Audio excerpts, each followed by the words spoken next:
Welcome to the Tech Egg. Don't get scrambled. Enjoy the video. You begin by installing the Live VPN app and creating an account. Once signed in, pick a subscription or free trial so you can access servers. Make sure to grant necessary permissions for network and location access because the app needs them to route traffic properly.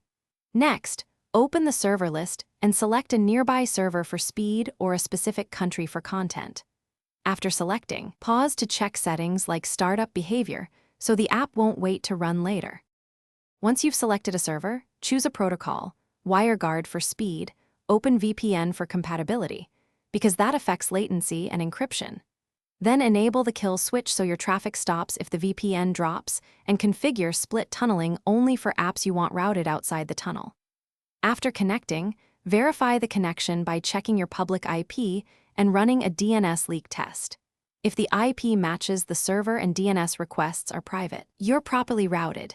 If not, you finish by saving your preferred server and enabling AutoConnect so the VPN starts with your device. This ensures protection without manual steps. Make sure to set any per app rules and confirm the kill switch remains active. Mobile and desktop clients may label these differently. If you run into problems, restart the app and switch protocols first. Often WireGuard versus OpenVPN solves most issues. If that fails, clear the app cache, reconnect to a different server, and contact support with a small diagnostic log. Thanks for watching. Consider subscribing if I helped unscramble your problems.